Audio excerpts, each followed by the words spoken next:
Ini kan kita perempuan akhir zaman kan. Kalau mau ke pengantin cantik betul. Sekali mau tidur sama suaminya, tak udah membayangkan diri sendiri. Kita sudah setengah mati cari nafkah seharian, Pak. Di kantor kita dimaki-maki sama pimpinan, di jalan macet, sampai di warung kota, warung kopi dikejar sama tagihan. Kita berharap pulang ke rumah disambut dengan bidadari di rumah. Ternyata kita sampai istri pakai daster tinggi sebelah, kelihatan talinya. Kata suaminya, kasih baik-baik, kelihatan semua itu. Dilihat sama tetangga, apa dia bilang? Jangan lihat talinya, yang penting rasanya dulu. Ini ada begini, banyak seperti ini. Alangkah bahagianya kita seorang suami pulang dari kantor disambut oleh istri kita. Kita capek, aduh tadi marah-marah, dimaki sama pimpinan. Suatu istrinya lalu meluk dan sambil mengantuk. Bila kamu di sisiku, hati rasa syahdu. Tenang perasaan. Sampai di dalam kamar berantakan, marah-marah lagi suaminya, dia peluk lagi suaminya sambil menyanyi. Insaflah wahai manusia. Oh senang. Itu lagu ibu-ibu dulu, Bapak ya, itu lagu ibu-ibu dulu. Sekarang lagu-lagunya dulu apa? Putar ke kiri. Bele-bele. Saya tanya saya dalam acara tabligh, Ustaz, gimana hukumnya perempuan olahraga? Boleh. Yang penting jangan campur-campur. Ini sekarang ibu-ibu olahraga di depan suaminya orang, nyanyi di depan suami orang, kasih dahan di depan suami orang. Coba ibu-ibu sekali-kali kasih dahan di depan suami. Coba ibu-ibu kasih dahan di depan suami. Suruh dulu suaminya, lalu kasih dahan. Olahraga di depan suami boleh supaya suami semakin semangat. Ini olahraga di depan suami orang lain. Jilbabnya ketat, bajunya ketat, perempuan di depan, laki-laki di belakang. Satu, dua, bapak-bapak di belakang, tiga. Ini perempuan seperti ini kan menjadi penghuni api neraka. Kapan lagi perempuan banyak tidak sholat? Nifas. Kapan lagi perempuan banyak tidak sholat? Ada pengantin. Dan selalu saya istilahkan jilbab sakaratul maut. 3 lapis. Kalau dikasih lagi miring, ada kayak kering-kering di belakang ini, ya pokoknya sempit. Ya saya bilang gimana caranya pakai ini? Saya ini keliling-keliling ceramah sampai ke luar negeri, ke Sabah, Sarawak, ke Brunei. Jilbab ibu-ibu di sana, di Malaysia dan Brunei, Filipina Selatan, gampang sekali makainya. Segitiga, terus kasih teliti selesai. Tapi coba begitu masuk kita ke Indonesia. Saya bilang gimana cara pakai ini? Ya, pakai pakai sempit. Ya, kata suaminya, kok buru-buru kita sebutkan ini Pak. Bele-bele. Coba kalau longgar kan enak geraknya.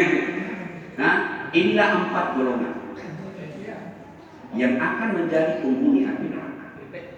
Saya bukan semua itu, Ustaz. Fala tayasunna rabbillah. Jangan putus asa. Masih ada sempat untuk bertobat. Nah, ini gunanya kita acara ini. Dapat ilmunya, kemudian apa? Kita kembali laksanakan dan kita tidak mengulang kesalahan-kesalahan itu.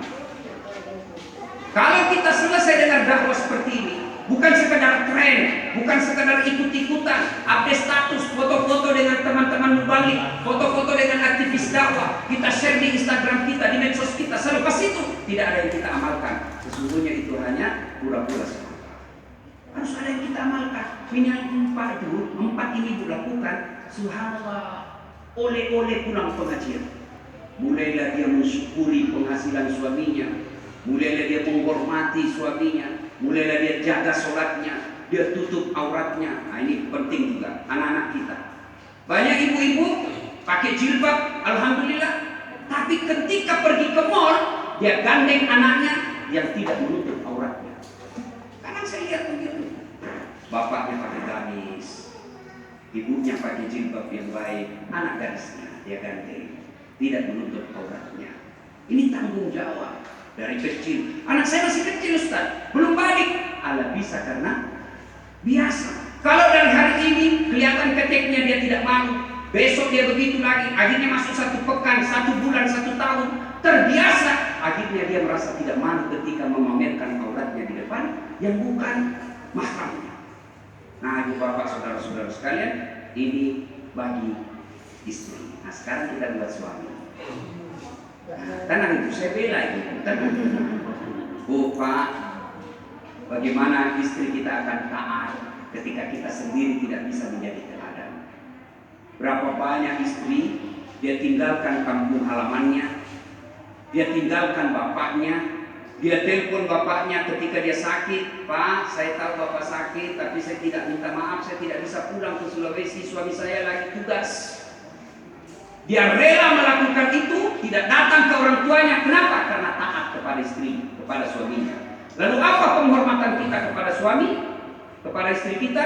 Kadangkala kita lebih menghormati istri orang lain daripada istri kita. Tenang ibu, tenang. Bapak-bapak, ada yang tahu berapa istri Rasulullah? Berapa? 11. Dari 11 istri Nabi, tidak ada satupun yang dia panggil namanya. Dan pernah Nabi memanggil nama para istrinya, tapi beliau panggil dengan kasih sayangnya. Khadijah, beliau tidak pernah panggil Khadijah, tidak. Beliau panggil Ummul Mukminin. Aisyah tidak pernah dipanggil Aisyah, sini, tidak. Tapi apa dipanggilnya? Ya, maka bapak kalau sayang kepada Nabi dan sayang kepada istri, ayo mulai besok praktekkan itu. Panggil istri kita dengan panggilan kasih sayang. Wahai istriku yang termancung hidungnya di lorong 3. Tidak mancung hidungnya Ustaz. Ya giginya kita lihat, justru giginya yang mancung Ustaz. Ya lihat lehernya, cari yang bagus, yang mentang-mentang jujur. Istri kita hitam pakai hitam. Kata suami istrinya apa pesek?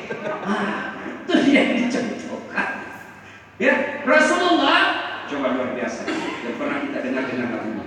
Rasulullah suatu ketika pulang dari dakwah agak lama.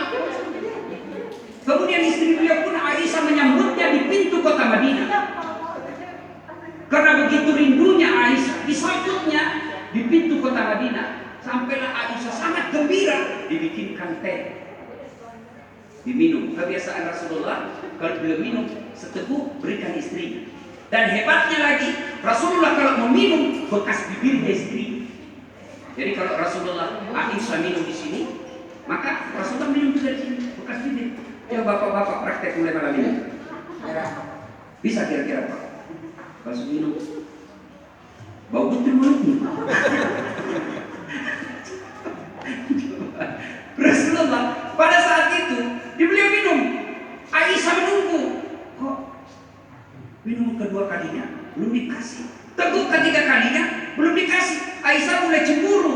Lalu beliau berkata, ya Rasulullah, apakah ada perempuan yang membuatmu bahagia di luar, yang memberimu minum? Rasulullah kemudian barulah memberinya seteguk. Setelah diteguk, apa yang terjadi? Aisyah memuntahkan. Ternyata apa? Rasulullah Aisyah salah memberi resep, garam dikiranya gula. Coba kalau bapak-bapak capek seharian cari duit, lalu dikasih teh yang asin, kira-kira apa reaksi bapak? Memang kapal, bodoh sama sekali. Rasulullah tidak. Coba mulai diamalkan itu. Rasulullah salah satu lagi kebiasaan beliau kalau mandi dengan istri beliau, mandi junub bersama istri. Masih ada mandi junub di sini? Kira-kira bagaimana masih di sini? Saya dulu waktu pengantin baru mandi junub sama mamanya Cek. Waktu pengantin baru, waktu pengantin baru sekali sudah ada nanya satu, ayo start mandi junub lagi, geli. Tapi Rasulullah tetap.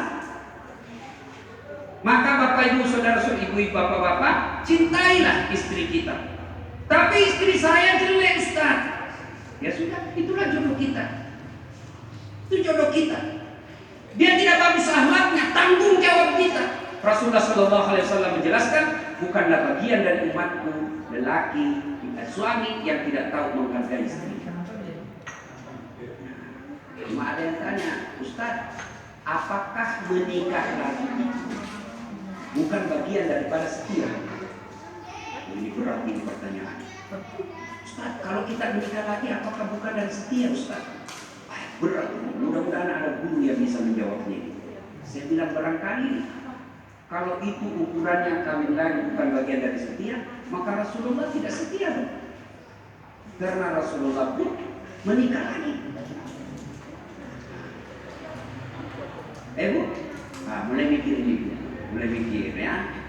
Mulai mikir ya.